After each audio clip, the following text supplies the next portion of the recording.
Hi friends, అందరికీ నమస్కారం. Welcome to my channel. ఈరోజు మన రెసిపీ వచ్చేసి మటన్ కర్రీ.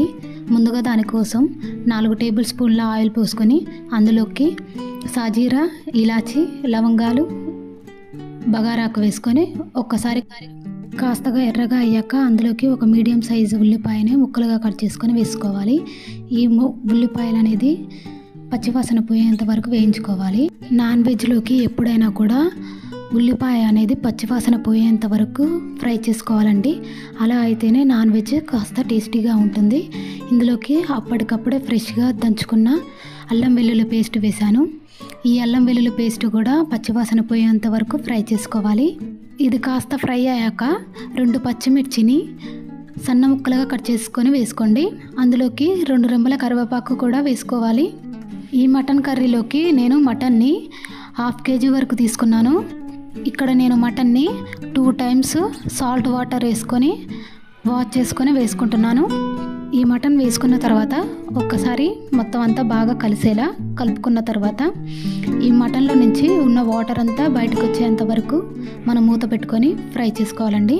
అది ఫ్రై అయ్యేలోపు 5-6 జీడిపప్పు, 5-6 బాదం పప్పు తీసుకొని మిక్సీ పట్టుకుంటున్నాను. ఈ జీడిపప్పు, బాదం పప్పుని నేను 1 hour పాటు నానబెట్టుకున్నాను. అందులోకి మీడియం సైజు టమాటా తీసుకొని మిక్సీ పట్టుకున్నాను. ఈ మిక్సీ పట్టుకున్న దాన్ని వేరే ఇంకొక బౌల్లోకి తీసుకోవాలి. ఇలా మటన్ కర్రీలోకి వాటర్ అంతా పోయి కొద్ది వాటర్ మాత్రమే ఉంది. అలా ఉన్నప్పుడు నేను ఇందులోకి 4 టేబుల్ స్పూన్ వరకు కారం, 2.5 టేబుల్ స్పూన్ వరకు సాల్ట్ తీసుకున్నాను. ఇక్కడ ఉప్పు కారం అనేది మీ టేస్ట్కి తగ్గట్టుగా తీసుకోవచ్చు. నేను వాడింది కొంచెం కారం అనేది తక్కువగా ఉంటుంది, అందుకే నేను 4 టేబుల్ స్పూన్ వరకు వేశాను. ఇలా ఉప్పు కారం వేసుకున్న తర్వాత మొత్తం అంతా ఒకసారి కలుపుకొని 5 minutes వరకు మూత పెట్టుకొని ఫ్రై చేసుకోవాలి. ఎప్పుడైనా కారం, ఉప్పు వేశాక గ్యాస్ అనేది సిమ్లో ఉంచుకోవాలి. ఇలా ఉప్పు కారం అనేది మటానికి పట్టి ఇలా ఆయిల్ అంతా బయటకు వచ్చాక 1 గ్లాస్ వరకు నేను ఇక్కడ వాటర్ తీసుకున్నాను. ఇక్కడ మీ గ్రేవీ కన్సిస్టెన్సీ ప్రకారం మీరు వాటర్ తీసుకోవచ్చు. నాకు 1 గ్లాస్ వరకు సరిపోతుంది, అందుకే నేను 1 గ్లాస్ తీసుకున్నాను. అది ఉడికేలోపు మనం 1 టేబుల్ స్పూన్ ధనియాలు, 1 టేబుల్ స్పూన్ సాజీరా, చిన్న లవంగం, ఒక చిన్న కొబ్బరి కొని మిక్సీ పట్టుకోవాలి. మనం ముందుగానే మిక్సీ పట్టుకున్న జీడిపప్పు, బాదం, టమాటా ప్యూరీ వేసుకొని ఒకసారి అంతా కలిసేలా కలుపుకోవాలి.